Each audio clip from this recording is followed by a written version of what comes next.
যদি কোনো মানুষ দোয়া কবুল করাইতে চায়, 5টা শর্ত যদি মানে, যিনি আমাদের দোয়া কবুল করবে তিনি কে?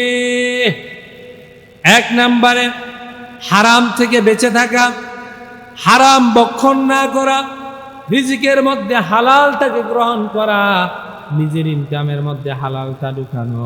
যে ব্যক্তি হালাল ইনকাম করে নিজের জীবনটা অতিবাহিত করবে, তার রিজিকের মধ্যে বরকত যিনি দিবেন তিনি কে? এই জন্য দোয়া কবুলের 1 নম্বর শর্ত হচ্ছে হারাম থেকে বিরত থাকা, হালাল ভক্ষণ করা। হারাম খেয়ে কখনো তার দোয়া কবুল হবে না। একজন লোক কাবার সামনে দাঁড়িয়ে আল্লাহ তাআলাকে চিৎকার দিয়ে ডাকতেছে, ইয়া রব ইয়া রব ইয়া রব, এইভাবে ডাকতেছে। অন্যান্য সাহাবী বললেন, ওগো আল্লাহ নবী, যেই লোকটি কাবার সামনে দাঁড়িয়ে রবকে ডাকতেছে, অবশ্যই ওই লোকটার দোয়াগুলো আল্লাহ তাআলা কবুল করবে। রাসূল বললেন, তার দোয়া কিভাবে কবুল হবে? সে যেই জামা কাপড় পরিধান করেছে ওটা হারাম, সে যা ভক্ষণ করেছে ওটাও হারাম। এই জন্য হারাম ভক্ষণকারী দোয়া আল্লাহ তাআলা কখনো কবুল করবে না। আত-তাকদীরু লা ইয়ারুদ্দু ইল্লা বিদ-দুআ, মানুষের তাকদীর পরিবর্তন হয় না, তবে দোয়ার মাধ্যমে যিনি তাকদীর পরিবর্তন করে দেয় তিনি কে?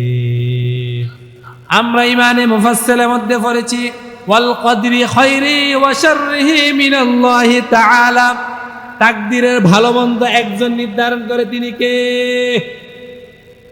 এই জন্য দোয়া কবুল হওয়ার জন্য যে 5টা শর্ত, 1 নম্বরে হারাম থেকে বিরত থাকা, হারাম ভক্ষণ করা যাবে না। 2 নম্বরে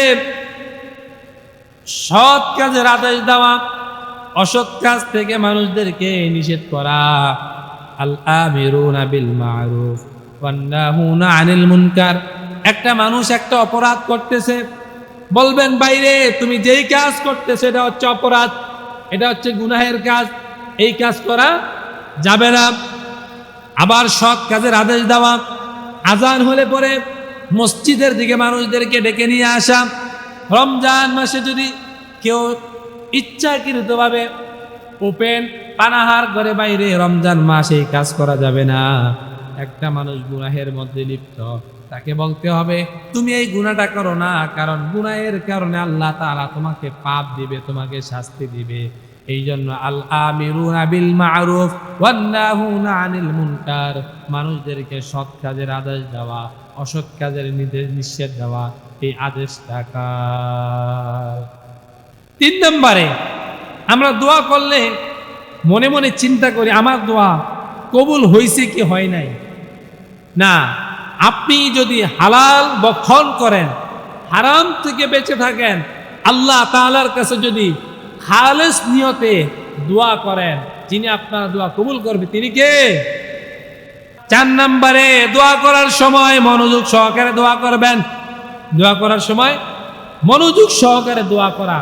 আমরা এখন দোয়া করার সময় চাই কোন দিক থেকে বিরিয়ানির প্যাকেট আসে, কোন দিক থেকে মিষ্টির প্যাকেট আসে, আমাকে দিছেনি, আমার ছেলেরা দিছেনি, তার লগে লোক পাইছেনি, এই আমাকে ফাইনা তাড়াতাড়ি দাও। আসলে দোয়া চলতেছে, আছে না নাই? দোয়া করার সময় মনোযোগ সহকারে দোয়া করবেন। 5 নম্বরে দোয়ার মধ্যে একটু তাড়াহুড়া না করা। দোয়ার মধ্যে কি না করা? তাড়াহুড়া না করা।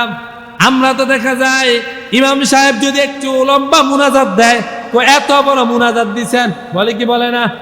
এতে সহ্য হয় না। এত বড় মুনাজাত দিছেন কেন? মুনাজাত দিয়ে মনে হয় সকাল থেকে বিকাল পর্যন্ত পৌঁছে গেছেন, আল্লাহকে মনে হয় আকাশ থেকে নামিয়ে নিয়ে আসছেন। এমন কথা যারা বলে, মনে করবেন তাদের অন্তরের মধ্যে যিনি সিলমোহর মেরে দিয়েছে তিনি কে?